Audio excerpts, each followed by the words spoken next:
दोस्तों, आध्यात्म चैनल में आप सभी का स्वागत है। दोस्तों, श्रीमद् भागवत गीता का श्री भगवान का ऐश्वर्य भाग 10 से मैं आपको आज बताऊंगी। एक श्लोक है जिसमें श्री कृष्ण भगवान सभी देवी देवता गणों से यही कहते हैं कि कैसे किस प्रकार महिष्य गण और देवता महर्षियों के कारण मेरा स्वरूप को जानते हैं, कैसे करके मुझे हर भगवान परमेश्वर की तरह जानते हैं। यही कृष्ण भगवान की क्या लीला है, इसी के बारे में आपको मैं बताऊंगी। न मे बिंदु सुरगणा प्रभवम न महर्षय अहमादिर्हि देवानां महर्षिणां च सर्वश। न तो देवतागण मेरी उत्पत्ति या ऐश्वर्य को जानते हैं और न महर्षिगण ही जानते हैं, क्योंकि मैं सभी प्रकार से देवताओं और महर्षियों का भी कारण स्वरूप को जानता हूँ। और इसका मतलब यह है कि जैसे जिस तरीके से श्री कृष्ण भगवान सभी को समस्त ईश्वर और भगवान को वो सभी को बढ़कर ही मानते हैं और कृष्ण ही भगवान कहते हैं कि कृष्ण ही सभी परमेश्वर है और उनसे ही बढ़कर कोई भी नहीं है। तो देवताओं का यही मत होता है कि वो कृष्ण भगवान को ही सबसे ऊपर मानते हैं। समस्त कारणों का ही एक ही कारण था, जहाँ भगवान स्वयं कहते हैं कि समस्त देवताओं और ऋषियों के कारण है।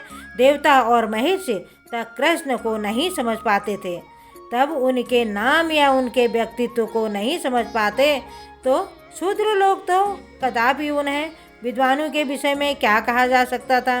कोई नहीं जानता कि परमेश्वर क्यों मनुष्य रूप में इस पृथ्वी पर आते हैं, ऐसे विषमनजनक असामाजिक कार्यकलाप करते हैं।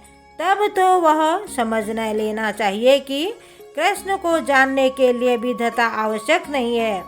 बड़े बड़े देवताओं तथा ऋषियों ने मानसिक चिंतन द्वारा कृष्ण को जानने का प्रयास किया था, किंतु जान नहीं पाए थे। श्रीमद् भागवत गीता में भी यही स्पष्ट कहा गया है कि बड़े से बड़े देवता भगवान को नहीं जान पाते। जहाँ तक उनकी अपूर्ण इंद्रियां पहुँच पाती हैं, वहीं तक वे सोच पाते हैं और निर्वेशवाद से ऐसे विपरीत निष्कर्ष को प्राप्त होते हैं जो प्रकृति के तीनों गुणों द्वारा व्यक्त नहीं होता, या कि वह मन चिंतन द्वारा कुछ कल्पना करते हैं, किंतु इस तरह के मूर्खतापूर्ण चिंतन से कृष्ण को नहीं समझ पाते हैं।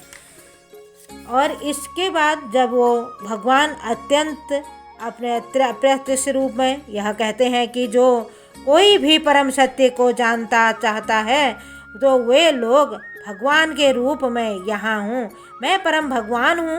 मनुष्य को चाहिए कि इसे समझे और भगवान का चिंतन करे। उसे साक्षात रूप में कोई नहीं जान सकता, तो वे विद्यमान रहते हैं। वास्तव में एक सच्चिदानंद रूप कृष्ण को तभी समझ सकते हैं जब भगवत गीता श्रीमद् भागवत में उनके वचनों को पढ़ें, जो भगवान की अपरम शक्ति में है। उन्हें ईश्वर की अनुभूति किसी शासन करने वाली शक्ति में निर्वेश ब्रह्मा रूप में होती है, किंतु भगवान को जानने के लिए दिव्य स्थिति में होना आवश्यक है। धन्यवाद।